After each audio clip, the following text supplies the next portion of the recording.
Eh bien, bonjour à tous. Alors, le but de l'exercice d'aujourd'hui est d'apprendre à réaliser un menu déroulant entièrement en HTML et en CSS et sans recourir à aucun autre langage comme le JavaScript par exemple. Et donc voilà déjà le résultat auquel on souhaite parvenir. Donc un menu qui est moderne et plutôt joli, assez espacé en HTML et en CSS, et donc avec des sous-onglets comme ceci. Donc un menu déroulant évidemment avec des styles particuliers pour chaque sous-onglet, et donc des sous-onglets qui ne s'affichent que lorsque l'utilisateur passe sa souris sur l'onglet correspondant. Donc on va déjà commencer par créer le squelette en HTML de ce menu évidemment, avant d'ensuite le mettre en forme en CSS. Donc pour cela, vous pouvez ouvrir votre éditeur de texte. Donc moi ici j'ai tous les codes correspondant à mon menu. Donc je vais tout simplement tout effacer et nous allons tout refaire ensemble. Donc j'efface ceci, j'efface également ma page index.html, donc qui contient mon menu. Et donc nous allons déjà créer 5 pages en HTML. Donc ces 5 pages, moi je les ai appelées index.html, html.html, css.html, javascript.html et contact.html. Donc une première page index.html qui va contenir évidemment notre menu déroulant et 4 pages donc, qui vont servir de page de destination pour les onglets principaux de notre menu. Donc je vous invite déjà à créer la structure minimale d'une page en HTML dans chacune de ces pages, donc comme je l'ai fait ici, avec à chaque fois donc un titre et un titre H1 également dans ces différentes pages afin de bien pouvoir les distinguer les unes des autres. Donc vous voyez, j'ai tout simplement créé la structure minimale d'une page en HTML, j'ai mis un titre avec la balise title et un titre dans la page avec l'élément H1. Et donc j'ai enregistré ces 5 pages HTML dans le même dossier afin d'ensuite simplifier la création de liens donc par la suite dans notre menu. Donc 5 pages HTML plus une page CSS donc que j'ai appelée style.css, que j'ai également enregistré dans le même menu et donc que j'ai lié à ma première page index.html donc grâce à un élément link ici. Donc dès que ceci est fait, nous allons pouvoir nous attaquer à notre menu en soi et donc au squelette HTML de notre menu. Donc nous allons déjà commencer par enfermer tout notre menu dans l'élément structurant HTML nav, donc qui sert à définir un menu principal de navigation. Donc nav déjà. Ensuite, nous allons utiliser des éléments UL et LI pour créer le premier niveau de notre menu, c'est-à-dire pour créer notre menu simple, donc pour créer les onglets principaux du menu. Donc nav, UL, LI. Donc le premier élément LI doit ramener vers la page html.html. Donc pour cela, j'utilise un élément href HTML comme ceci. Donc je vais donner le nom HTML dans l'élément A. Ensuite, donc notre deuxième élément LI doit ramener vers la page CSS. Donc j'indique en valeur de l'attribut href css.html comme ceci et je donne le texte de CSS. Notre troisième élément LI doit lui donc servir d'onglet qui va ramener vers la page javascript.html. JavaScript. Et notre dernier élément de menu doit lui ramener vers une page de contact qu'on a appelée donc contact.html comme ceci tout simplement. Alors nous allons déjà attribuer des attributs classes avec une valeur spécifique à chacun de nos éléments LI, donc afin de pouvoir ensuite leur attribuer des styles personnalisés en CSS évidemment, donc menu-html pour notre premier attribut classe par exemple, comme ceci. Ensuite, menu-css pour notre deuxième, menu-javascript pour le troisième, et donc pour le dernier élément LI, on va lui attribuer un attribut classe avec la valeur menu-contact comme cela. Donc voilà tout pour le code HTML correspondant au premier niveau de notre menu. Et nous allons donc maintenant créer le deuxième niveau de notre menu, c'est-à-dire nos sous-onglets. Alors pour cela, il va nous falloir créer une nouvelle liste dans chaque élément LI. Donc ce n'est pas très compliqué, mais faites juste bien attention à ne pas vous emmêler avec les balises ouvrantes et fermantes des éléments. Et donc on va devoir ouvrir une nouvelle liste UL à la fin à chaque fois de chaque élément LI, c'est-à-dire ici, donc entre la balise fermante de l'élément A et la balise fermante de l'élément LI. Donc ici, on ouvre une nouvelle liste UL.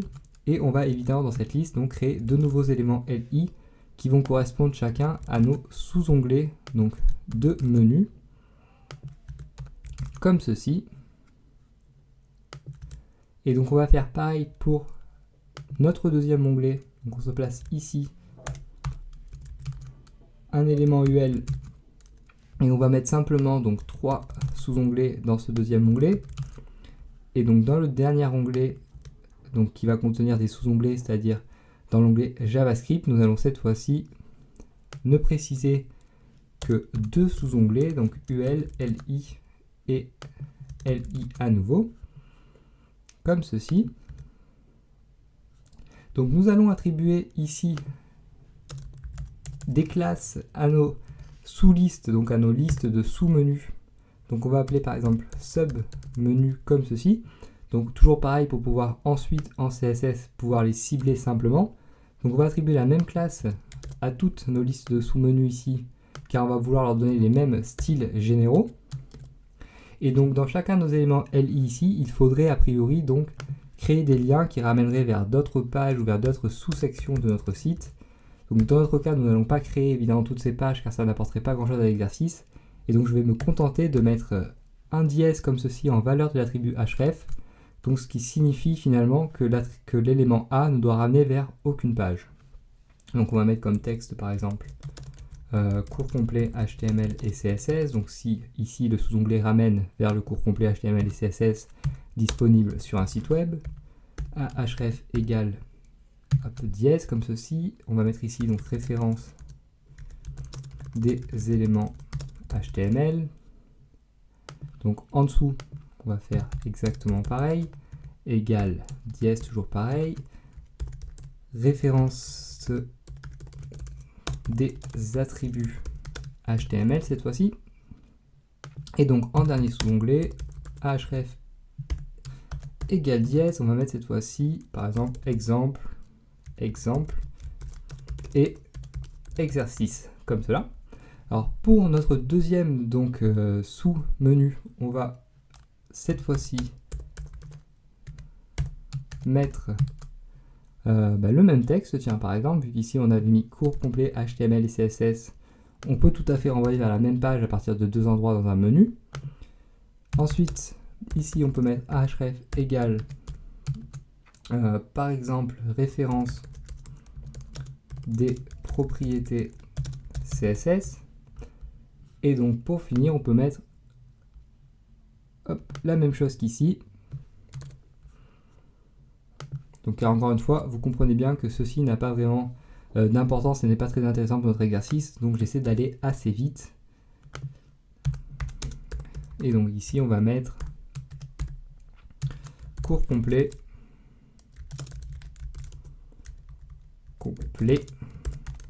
JavaScript comme ceci. Donc on peut déjà enregistrer et afficher ceci. Et donc vous allez voir que notre menu est déjà tout à fait valide d'un point de vue du HTML. C'est un menu qui est tout à fait fonctionnel puisque lorsqu'on clique donc sur HTML par exemple, nous sommes ramenés vers notre page html.html. Lorsqu'on clique vers CSS, nous sommes ramenés vers notre page css.html, etc., etc. Alors évidemment, si on clique sur un sous-onglet ici, nous ne sommes ramenés nulle part puisque nous avons mis un dièse en valeur de l'attribut href et non pas une vraie adresse de page. Et donc vous voyez bien ici, donc on a nos 4 éléments, donc HTML, CSS, JavaScript et contact, qui devraient s'afficher normalement. J'ai dû simplement mal refermer une balise quelque part, je pense. Ouais, j'ai tout simplement pas mis de texte en fait à l'intérieur, donc ça ne peut pas s'afficher correctement, évidemment. Donc nos 4 onglets de menu principaux, donc HTML, CSS, JavaScript et contact. Et nous avons donc nos sous-onglets de menu dans les onglets correspondants. Donc ici 4 sous-onglets pour l'onglet HTML, 3 sous-onglets pour l'onglet CSS et 2 sous-onglets pour l'onglet JavaScript tout simplement. Et donc ceci en HTML est tout à fait valide et le menu est tout à fait fonctionnel. Mais évidemment, nous allons maintenant le mettre en forme en CSS afin donc que celui-ci ressemble plus à un menu et soit plus agréable pour vos utilisateurs. Alors en CSS, il va s'agir de procéder avec un petit peu de méthode. Nous allons donc tout d'abord nous occuper des styles généraux, puis nous appliquerons les styles particuliers à chaque élément. Donc la première chose que nous allons faire va être déjà d'effectuer un reset CSS des marges intérieures et extérieures des éléments body et de notre menu, donc notre élément UL en soi, car en effet, donc certains navigateurs ajoute automatiquement des marges intérieures et extérieures à ces différents éléments. Et donc nous voulons éviter cela afin d'avoir le même rendu exactement sur tous les navigateurs. Donc on se place dans notre page style.css, on cible déjà notre élément body comme ceci. Donc on a dit margin 2.0 pixels et padding 0 pixels pour effectuer notre reset CSS. Et donc on veut également effectuer le reset CSS donc sur notre élément de menu principal. Alors pour ne cibler que l'élément UL donc, qui correspond à notre menu principal, c'est-à-dire que celui-ci et non pas les éléments UL qui correspondent à nos sous-menus ici, on va utiliser donc, le sélecteur complexe nav chevron comme ceci UL. Donc ceci signifie en fait qu'on cible seulement les éléments UL qui sont des enfants directs de notre élément nav. Et donc nous allons beaucoup réutiliser ce sélecteur dans cet exercice car nous allons en avoir souvent besoin.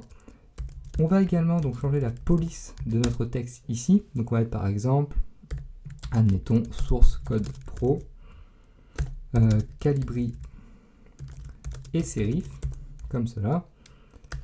Donc ensuite, nous allons évidemment enlever les puces devant tous nos éléments LI et mettre les éléments LI de notre première liste UL seulement, côte à côte. Donc pour cela, encore une fois, donc, on va cibler donc nav LI pour cibler tous nos éléments LI. Donc list style type none, ce qui va nous permettre de supprimer les puces devant nos éléments LI. Et ensuite, donc, on va vouloir donc, mettre les éléments LI correspondant seulement à notre menu principal, c'est-à-dire les éléments LI, donc ici, ici, ici et ici simplement, côte à côte. Et donc pour cela, nous allons une nouvelle fois utiliser donc, le sélecteur chevron comme ceci, et on va les faire flotter par exemple, donc nav ul li, hop, comme cela. Donc float left. Et donc pour le moment donc on veut cacher les sous-onglets donc de notre menu puisque donc ces sous-onglets ne doivent apparaître que lorsqu'un utilisateur passe sa souris sous l'onglet correspondant. On va donc cibler ces sous-onglets, ici c'est list et pas list comme ceci. On va donc cibler ces sous-onglets grâce aux classes que nous avions attribuées ici. Donc grâce à la classe submenu, et on va leur appliquer un display none. Donc submenu display none, et donc cela va cacher par défaut donc les sous-onglets de notre menu, et nous nous occuperons par la suite donc de les faire réapparaître lorsque l'utilisateur passe sa souris encore une fois au-dessus de l'onglet correspondant. Donc on peut enregistrer et afficher immédiatement afin de voir un premier résultat. Donc vous voyez bien ici donc que nos onglets correspondant à notre menu sont bien côte à côte et que les sous-onglets ne sont plus visibles. Donc c'est le comportement que l'on souhaitait pour le moment. Alors ensuite, donc, nous allons étirer notre élément nav à 100% de la taille de l'élément body, c'est-à-dire à 100% de la taille de la page. Donc pour cela, on va tout simplement écrire nav width 100%. Et nous allons également donc vouloir changer la couleur de fond de cet élément, donc background color. On va par exemple vouloir la mettre en gris foncé. Donc on va utiliser la valeur 42, 45, 58, comme ceci. Et nous allons également attribuer une position relative aux éléments LI, donc représentant nos onglets principaux, car cela nous sera très utile par la suite pour positionner exactement les sous-onglets sous les onglets. Donc on va se placer ici donc, pour cibler également donc, les éléments LI correspondant à nos onglets principaux de menu, et position donc relative comme cela. Alors on va également donc, appliquer un clearfix CSS sur notre liste UL principale, tout simplement car vous devez savoir qu'en CSS, donc lorsqu'un élément parent non flottant possède des éléments enfants flottants, le CSS va faire collapser le parent qui va alors avoir une hauteur égale à 0 pixels. Donc le moyen le plus simple de remédier à cela est d'appliquer un overflow hidden à l'élément parent, mais dans notre cas on ne va pas pouvoir faire cela car cela cacherait par la suite nos sous-onglets. Et donc nous allons devoir utiliser ce clearfix CSS qui est très connu, qui utilise le pseudo-élément after et les propriétés content, display et clear. Donc on va se placer donc par exemple ici. Donc on va cibler, hop, toujours pareil, notre liste principale UL, mais on va appliquer également le pseudo-élément after. Donc on fait cela évidemment, donc encore une fois, car ici, nos éléments LI flottent à gauche et notre listuel ne flotte pas. Et donc pour éviter donc, que notre listuel ait une hauteur qui collapse, on utilise ce Clearfix CSS qui est le suivant. Alors il faut le connaître tout simplement, il est très connu, mais il n'est pas facile à trouver si on ne le connaît pas donc à l'avance. Donc display block et clear boss par exemple comme ceci. Et donc cela va rétablir la hauteur de notre menu. Donc cela était peut-être la partie la plus compliquée dans notre menu.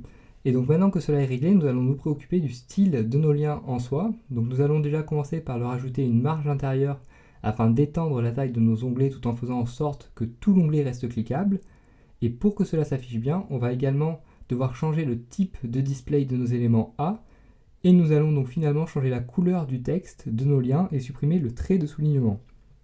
Donc on va déjà commencer par donc changer le display de nos éléments A et par supprimer le texte de soulignement. Donc car ici on veut cibler tous les éléments A, donc c'est le plus simple à faire. Donc nav A tout simplement display inline block. Alors évidemment à chaque fois donc, que je cible un élément, même lorsque je veux cibler donc, tous les éléments A de mon menu, donc, je précise l'élément nav avant l'élément A, je précise l'élément nav avant l'élément UL par exemple, ou avant l'élément LI ici, pour donc ne cibler que les éléments A et les éléments LI qui sont à l'intérieur de l'élément nav. Car si dans votre page HTML, vous avez d'autres éléments A et d'autres éléments LI, vous ne voudrez peut-être pas donc leur appliquer les mêmes styles. Donc pensez bien à chaque fois à bien cibler les bons éléments en CSS, car c'est très important et c'est ce qui fait toute la force du CSS de pouvoir cibler des éléments très précisément. Et donc ensuite on a dit qu'on voulait appliquer une couleur et un padding aux éléments A qui sont relatifs donc à notre liste principale, donc à nos onglets principaux de menu. Et donc pour cela on va faire donc nav ul li a comme ceci.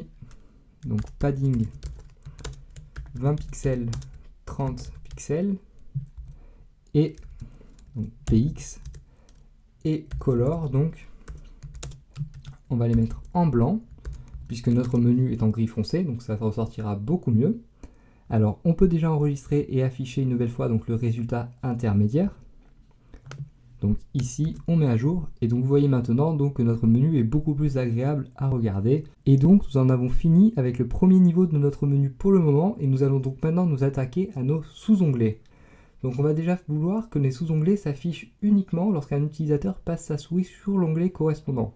Donc nous allons également positionner nos sous-onglets par rapport à nos onglets en utilisant donc une position absolute et en utilisant également les propriétés top et left. Et nous allons finalement rajouter un z-index à nos sous-menus afin que ceci s'affiche bien au-dessus des contenus qu'on va pouvoir rajouter par la suite dans notre page. Donc pour cela en CSS, on va cibler donc nos sous-menus lorsqu'un utilisateur passe sa souris sur l'onglet de menu correspondant. Donc on va utiliser le sélecteur nav li over submenu comme ceci. Donc ici évidemment donc on dit qu'on veut modifier les styles donc de nos sous-menus uniquement lorsque l'utilisateur donc passe sa souris au-dessus de l'élément LI qui est contenu dans notre élément nav. Et donc dans ce cas-là, on va vouloir afficher un display inline block plutôt qu'un display none, donc afin d'afficher à nouveau donc, nos sous-menus. Une position absolue comme on l'a dit, afin de positionner nos éléments donc, de sous-menu exactement sous nos éléments de menu. Donc ici c'est inline comme ceci. Donc on met top 100% et left 0 pixel, donc afin que les sous-menus s'affichent bien juste en dessous de nos menus. Un padding à 0 pixel et un z-index important, donc encore une fois pour que nos sous-menus s'affichent bien au-dessus des contenus qu'on va pouvoir ajouter ensuite dans la page. Donc comme ceci déjà. Alors ensuite donc, nous allons nous attaquer aux styles généraux de nos sous-onglets. Alors on va déjà commencer par ajouter une bordure fine entre chaque élément et en même temps nous allons définir une largeur fixe pour nos liens de sous-menu, ajouter une petite marge intérieure, changer la taille et la couleur de l'écriture. Donc on va déjà ajouter la bordure, une bordure basse donc à tous nos éléments de sous-menu. Donc ici, plus la peine de cibler avec LI over, puisque dans tous les cas, par défaut, nos sous-menus ne s'affichent pas. Donc si on ajoute des styles ici, donc ces styles ne seront visibles que lorsque le display est en inline block, c'est-à-dire donc que lorsque, dans tous les cas, l'utilisateur passe sa souris au-dessus de l'onglet de menu correspondant. Donc on va tout simplement écrire submenu LI comme ceci. Donc border bottom. Alors on peut par exemple mettre une bordure de 1 pixel solide et de couleur grise par exemple. Et on va également donc vouloir changer le style de nos liens, donc de sous-menu on a dit. Donc on va leur appliquer un padding de 15 pixels, 30 pixels par exemple. On va changer la taille de l'écriture, donc on va la mettre un petit peu plus petite que la taille par défaut. Donc par exemple on peut mettre 13 pixels. On va également changer la couleur. Donc color on va mettre quelque chose comme 22, 25, 3, 8 par exemple. Ce qui va nous donner du gris foncé évidemment. Et on va leur appliquer donc également une taille fixe donc de 270 pixels. Ce qui devrait être largement suffisant pour que tout s'affiche bien. Alors on enregistre et on affiche. Donc on met à jour. Et donc ici, apparemment ça fonctionne pas comme je le voulais. J'ai dû faire une erreur quelque part, je pense encore. Hop. Ouais, donc ici j'ai mis sub menu, j'ai inversé le M et le E, donc forcément ça ne peut pas marcher une nouvelle fois. Donc lorsque vous voyez qu'il y a des erreurs comme ceci en CSS, ne paniquez pas, regardez juste le code que vous venez d'écrire et cherchez tout simplement si vous n'avez pas inversé les lettres, si vous n'avez pas oublié un point virgule, etc. etc. C'est normalement assez simple à résoudre. Donc on enregistre, on affiche cette fois-ci, tout devrait bien s'afficher. Et donc vous voyez bien maintenant, donc on a bien nos sous-onglets qui sont bien juste sous nos onglets. Donc l'écriture est bien gris foncé avec une bordure base de 1 pixel et donc une taille fixe de 270 pixels de large. Donc il ne nous reste maintenant plus qu'à effectuer un dernier travail d'habillage en attribuant des styles spécifiques à chaque onglet et à chaque sous-menu. Donc je vous propose donc d'afficher une bordure haute d'une couleur différente pour chaque onglet de notre menu et cette bordure ne devra apparaître qu'au survol de la souris. Et nous allons également rajouter une couleur de fond pour chacun de nos onglets qui apparaîtra en semi-transparence afin de ne pas gêner la lecture évidemment de nos visiteurs. Donc pour cela en CSS, on va tout simplement utiliser les classes donc spécifiques que nous avions mises ici. Donc la classe menu HTML, menu CSS, menu JavaScript et menu contact. Donc on se place ici par exemple.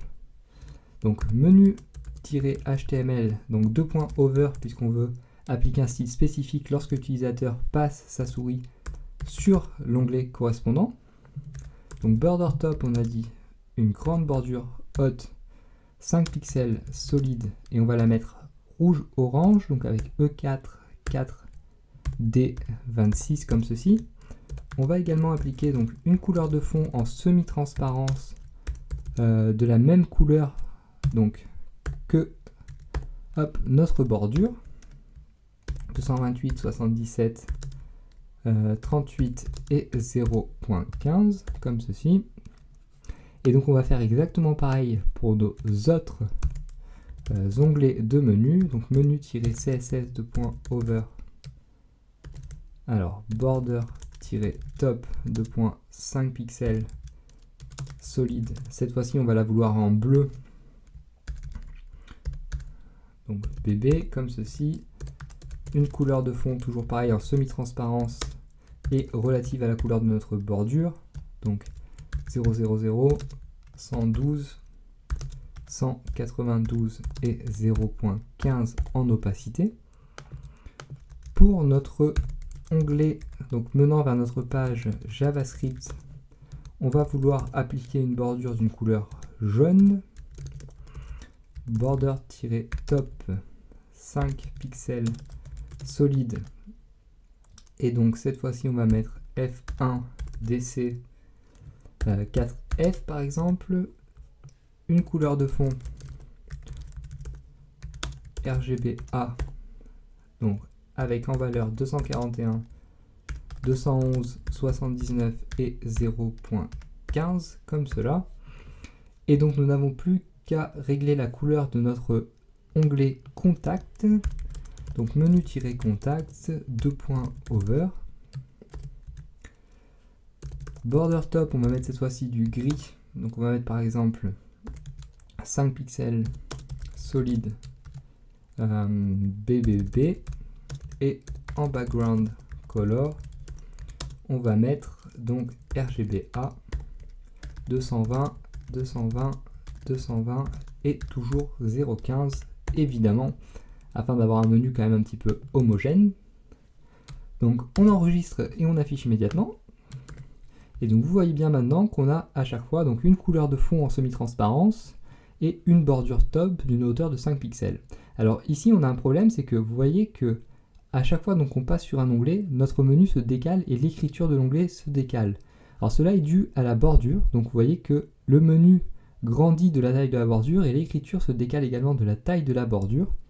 Donc pour contrebalancer cet effet de bordure, nous allons tout simplement modifier le padding de l'élément lorsque donc l'utilisateur passe sa souris dessus, puisque rappelez-vous que par défaut nous avions mis un padding donc de 20 pixels ici, donc 20 pixels de haut et 30 pixels donc de large, mais ça ne nous intéresse pas.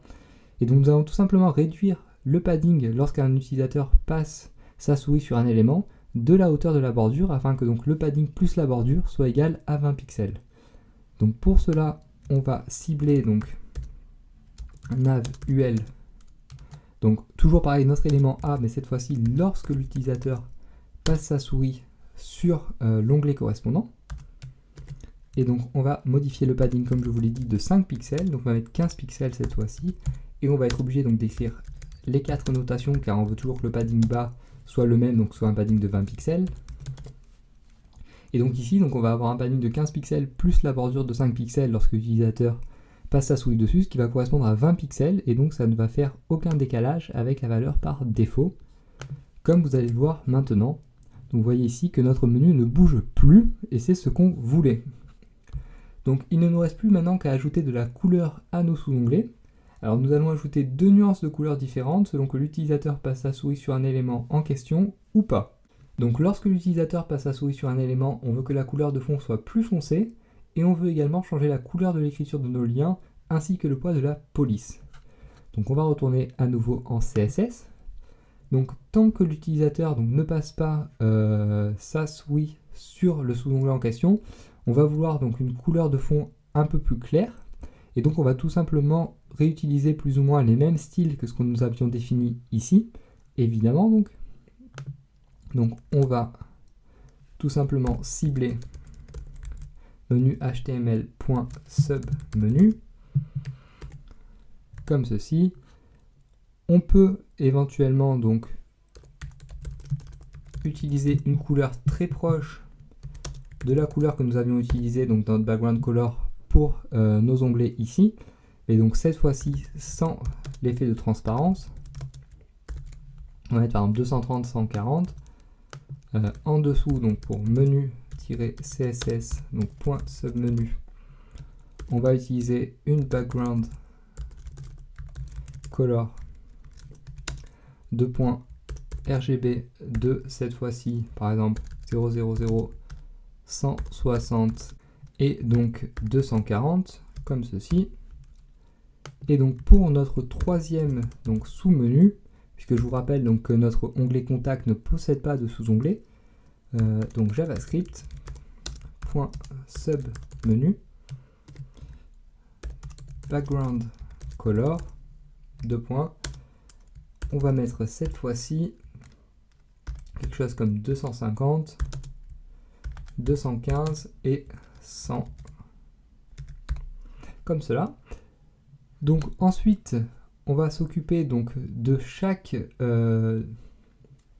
du style de chaque sous-onglet lorsque l'utilisateur passe sa souris dessus. Donc déjà on va vouloir que l'écriture apparaisse en blanc ou quasiment blanc et que donc le poids de la police soit en gras. Donc pour cela on va cibler submenu li2.over A comme ceci. Donc on va styliser nos éléments A lorsque l'utilisateur passe sa souris au-dessus d'un sous-onglet de menu. Donc color deux points, on a dit presque blanc, donc on va mettre EEE par exemple, et un poids de police gras, donc font weight bold, comme ceci, donc EI ici. Et donc, pour chacun de nos sous-onglets de menu, donc sub menu LI .over. Donc encore une fois, réfléchissez bien, faites bien attention à bien cibler les éléments, car en CSS, vous pouvez vraiment faire ce que vous voulez. Vous pouvez vraiment cibler très précisément un élément si vous savez bien comment ça fonctionne et si vous connaissez bien donc chacun des sélecteurs qu'on peut utiliser. Donc faites bien attention à ce point-là. Donc ici, nous ciblons évidemment nos éléments LI lorsque l'utilisateur donc passe sa souris sur l'élément LI de nos sous-menus. Donc RGB, on va mettre par exemple 210 77 60. Ici donc menu-css.sub menu li .over. On va mettre donc background color RGB. Cette fois-ci on va mettre donc 000, 115 et 200 par exemple. Et donc, pour finir, menu-javascript .submenu li .over background color .rgb 200, 165 et 75 comme ceci. On enregistre et on va donc afficher cette fois-ci le résultat final. Donc on met à jour la page, et donc vous voyez bien maintenant donc, que nos sous-menus ont un style spécifique à chaque fois, donc rouge, orange ici, bleu et jaune ici, donc d'une couleur qui est très proche de celle de notre bordure, et lorsqu'on passe donc dans un sous-onglet à chaque fois, vous voyez que le sous-onglet adopte un style différent, donc une écriture avec un poids gras, quasiment blanche, et donc le sous-onglet en question est un petit peu plus foncé, a une couleur de fond plus foncée.